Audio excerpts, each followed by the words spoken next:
Hello everyone and welcome back to Video Games and Coffee. I'm Daniel and today I'll be talking about another one of my favorite open world games that involves lots of running, jumping, and fighting, but this time set in a futuristic city so beautiful, bright, clean, and good lordy, more sterile than an operating room that it sets itself miles apart from other games of the genre.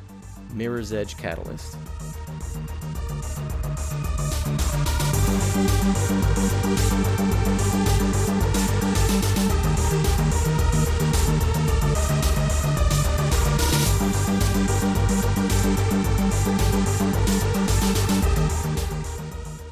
If you've listened to my first episode where I talked about Dying Light, you're probably thinking I'm all about open world parkour games, and you would be correct.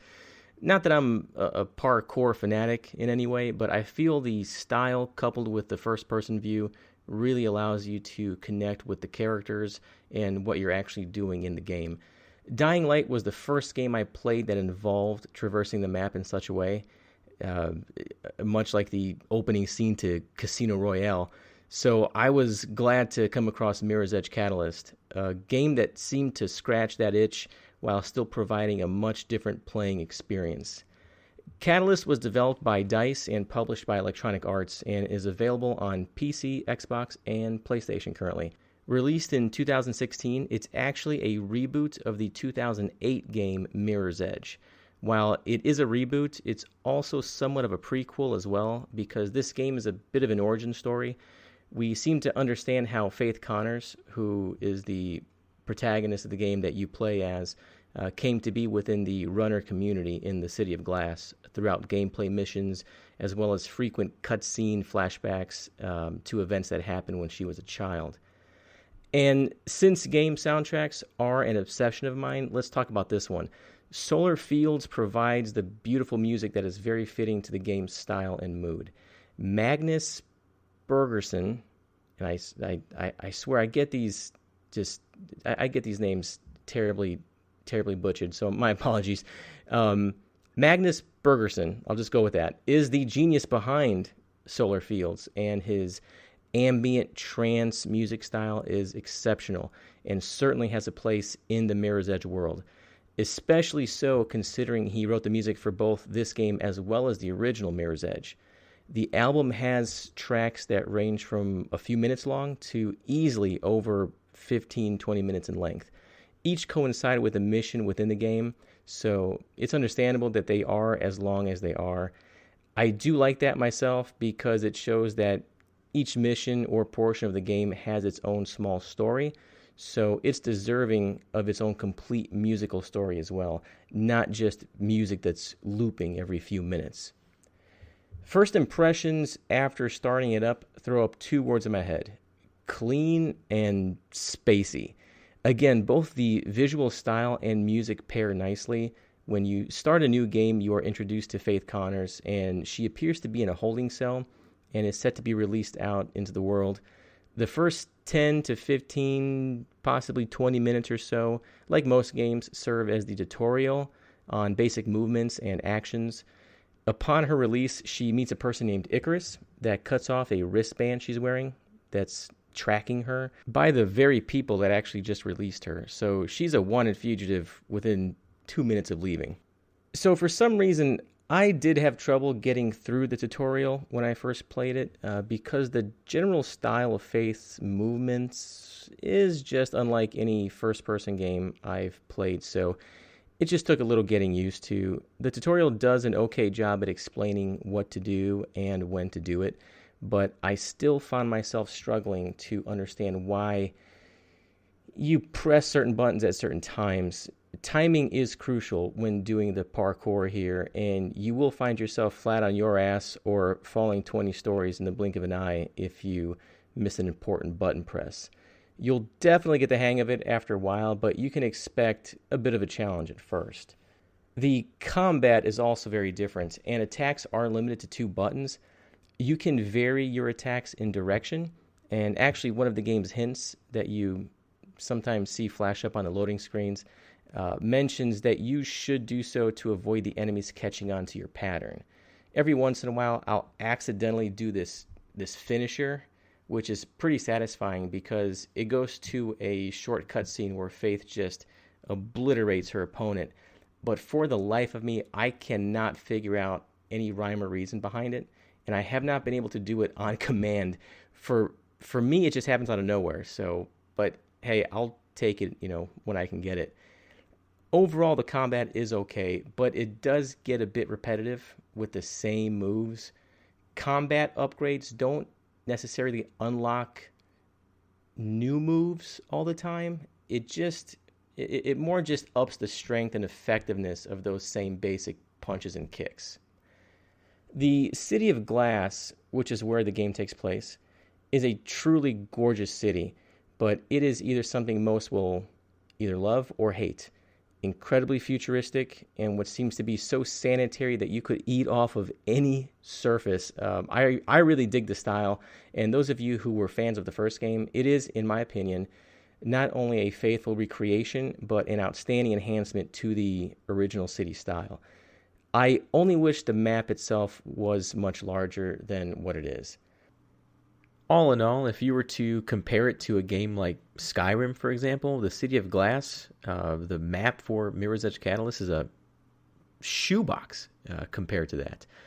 And I really wish it was a little bit bigger because they did such a beautiful job designing this city and all the different areas, the kind of different neighborhoods that you have to go to. I loved it, and I just wanted to see more of it. In most open world games, sometimes I just like to run around or drive around without a particular goal in mind. Just admiring the designs that went into making the game.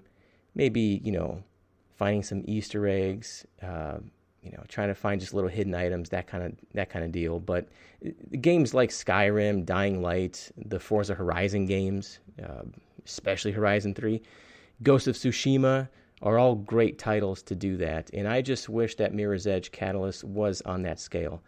But it is by no means a small map, and I still have a lot of fun running around the rooftops, knowing that that's where Faith lives, that's where she dominates, and just as her father figure Noah says in the beginning of the game, you never go to ground unless you have to.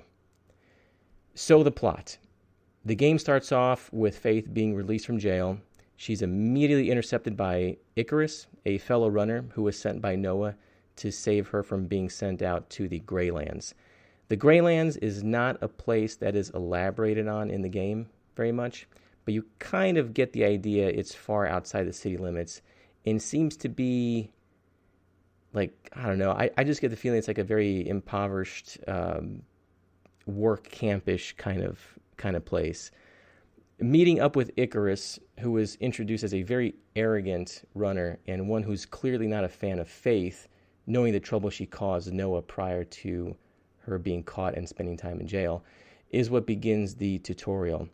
It's about 15 to 20 minutes long and gives you a pretty good understanding of the game mechanics. I'll be playing this part for you.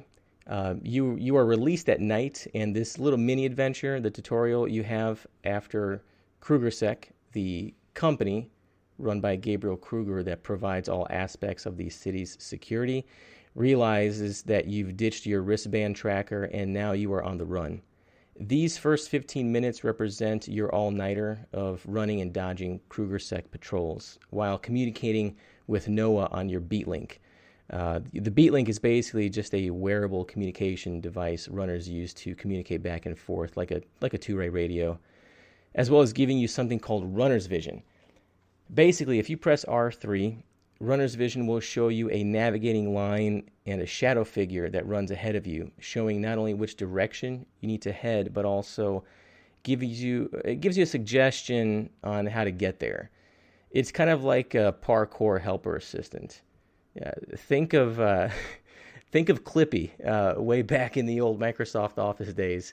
It's mentioned in the game that although Runner's Vision gives you suggestions on how to get to your destination, it doesn't always necessarily give you the best and most efficient way of getting there. That's up to the player to decide, giving you more than one route to take. So if you're doing a timed challenge, you'll want to come up with an alternative route than what Runner's Vision gives you if you're having difficulty shaving the seconds off. One of my favorite parts of the game is after you've successfully given Krugersek the slip and the tutorial is finished, you emerge onto a rooftop where a short cutscene begins as the sun is coming up, and you have your first look at the gorgeous city of glass as the supremely awesome theme music starts, and Noah is telling you, now come on home. I don't know what it is, but this part out of the entire game I think is my favorite. It's a strong, feel-good moment and a great opening to Faith's upcoming journey. So, journey. What is her journey? Well, you're quickly finding out that Faith is trying to redeem herself for all the trouble she's caused before being caught and put away for 2 years. It's soon apparent that the conglomerate, which are 13 mighty corporations, rule the nation of Cascadia, Glass being a city within Cascadia. Showcases a few of these ruling corporations on buildings and through billboard advertisements. Kruger Holding, Sylvine Systems, and Anansi Group, to name a few. Kruger Holding, or Krugersek, is the most powerful and most aggressive, being the provider of security and a weapons manufacturer as well. They are the ones you're beating up throughout the game with great satisfaction. You soon find answers to unanswered questions of Faith's past and ties to people and events she wasn't expecting. You also uncover a plan Kruger has for controlling all of the citizens, called employees, that I wouldn't really call voluntary. This game is all about bringing down the man, and that man is a filthy rich, sharply dressed douche named Gabriel Kruger. Seriously, the guy looks like he strictly shops at H&M. So overall, my opinion about Mirror's Edge Catalyst. I love the game. I've played it through 3-4 times minimum. It's the visuals that really get me. It's just the whole style of the game. Yes, it's a parkour game, and so was Dying Light that I covered in my very first episode. But it's it's how clean everything looks and how futuristic. So the style itself is completely on a different level than Dying Light. That seems very dirty and grungy because that's the way that world is supposed to look. As far as the story itself, I love the story, the whole premise of it, the plot in general, and the whole point. I do like it. I just wish that there was more in between the beginning and the end. You'll find that there are quite a few missions to do. Not all of them contribute to the overall story. So the actual story missions that help you progress, I feel like there could have been a few more missions in between those to stretch everything out a bit, because all the events that happened from the moment Faith is released from prison to the very end of the game, everything moves pretty fast, and there's some loss there as far as characters, and you find yourself like, oh my god, I'm only an hour into the shit. This is happening already. I'm only an hour into the game. Faith was just released from jail. I mean, my god, is this the same day that all this is happening? That's how quickly everything kind of escalated. So it's the character development could have also been stretched out a bit. The characters in the game, you got Faith, you got Icarus, you got Noah, and you got Nomad. Even Kruger himself, like a total douche. Everything could have been a little bit longer. Give me more of it, because the game is that good. Yeah, I'm not criticizing it because I thought it, it fell short and disappointed me. I'm not criticizing it at all in that aspect, in that respect. I'm just saying I loved the game itself so much that I really wanted more. So to give you an example, I could play Mirror's Edge Catalyst 3 times through, and it would feel like, playing The Last of Us 1 time through, as far as length, complexity, and the character and story development. So it's because I love the game that I wanted more of it. I don't think you'll be disappointed in it, because especially if you're coming from Dying Light, If you tried it out, because of my other episode, great. I'm glad I got to get you to try it.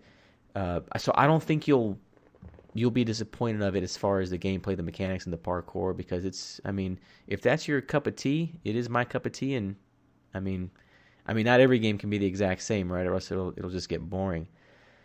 But I think you might agree with me that you wanted to see a little bit more with the characters and the story, because by the time it's done, you're like, shit, already? Ugh.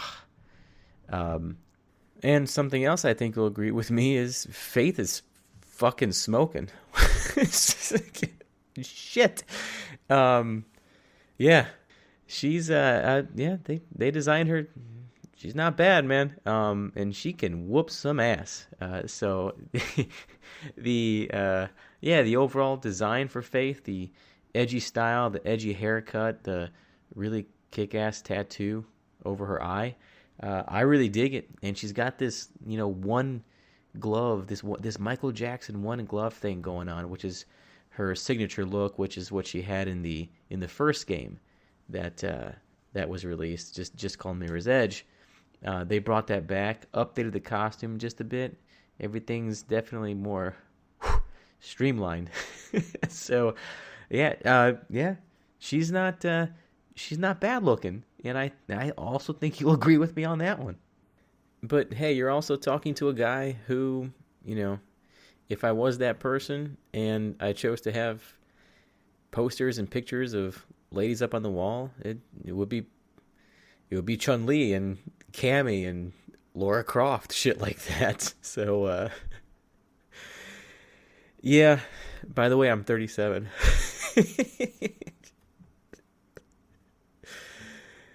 Oh, Jesus. All right. Well, and that's really the wardrobe style, the clothing style, for all the characters in the game. Let's just say it. Everyone in this game looks like they shop at H&M. That's just kind of, a lot of blacks and reds and things like that. White for accent colors. Black and red is actually black, white, and red they're the most dominant colors, definitely in the game. But it's very stylish. There's nothing goofy or anything like that. It's nothing that's like that looks really shitty. But no, it's very much stylized for a future city like this, and I really dig it. I love it. Now, there is no shortage of collectibles in Mirror's Edge. There's a number of them throughout the city. One that you may notice quite a bit are these kind of orby, like spherical, like gold things. They're called grid leaks that you just pass through. You collect them that way. There's a whole bunch of them throughout the city. Once you beat the game, all those unlock on the map, so you'll know exactly where they are. But they give you just kind of like XP that you need, these points that you need to upgrade your character, your moves, or your equipment, such as your little kind of fucking your beat link and you have like this little, it's kind of like a little zapper thing.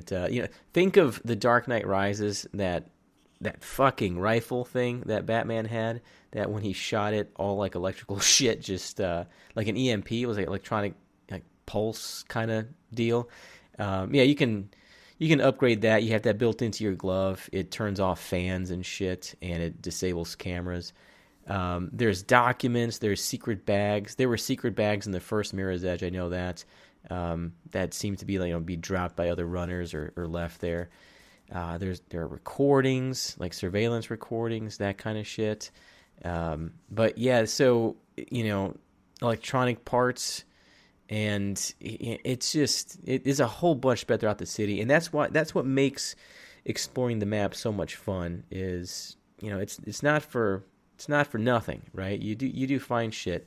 So some of them are pretty tough, but the grid leaks are tough themselves. I kind of like the challenge of not knowing where they are on the map.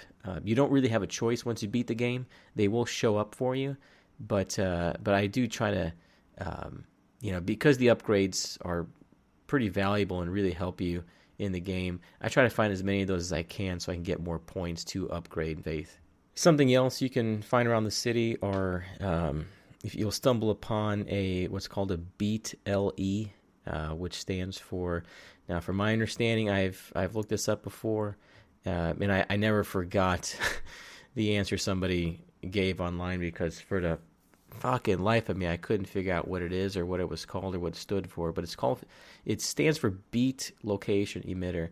It's basically kind of like a geotag. So wherever you are on the city, you can create one. So that way other online players can try to find that particular location. So I found them on top of buildings and structures that are really tough to get on top of. Real, that you got to be careful because one little slip and you'll fall off. So it's kind of fun. It's kind of like a geocache in real life.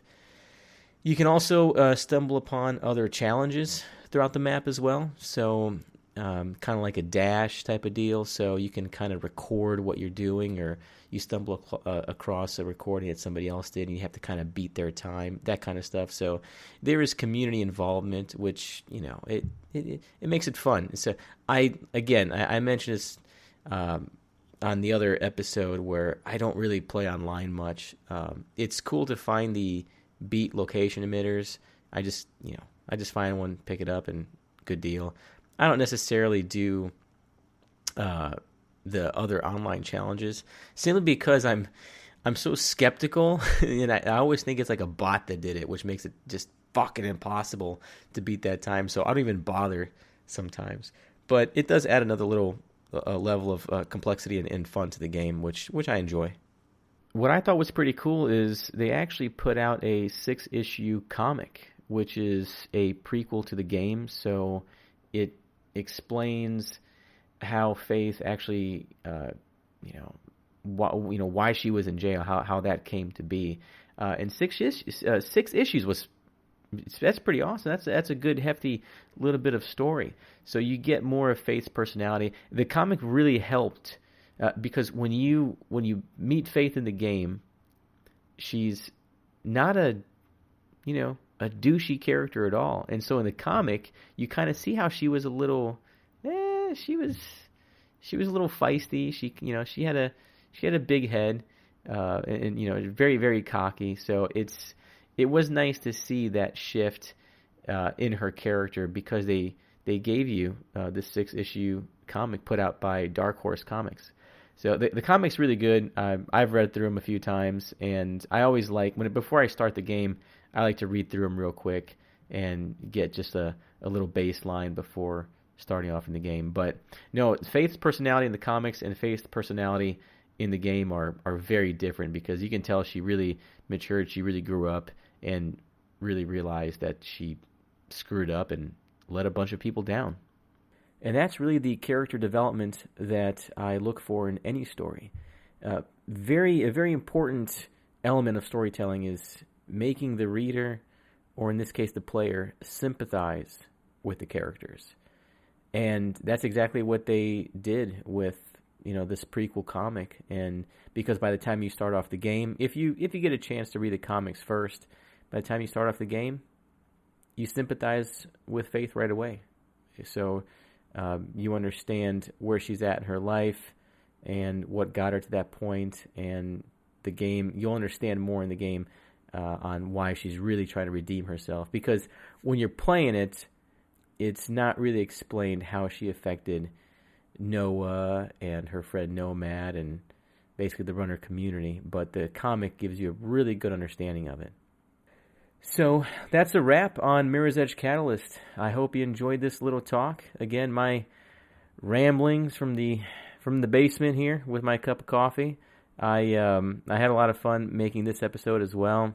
I'm currently working on episode 3. I'm hoping everybody's enjoying the format. I hope it adds a little bit of insight into a game you may not be familiar with, or maybe a little bit of humor in your day on your drive to and from work. Please connect with me. Let me know what you think. If you love Mirror's Edge, let me know.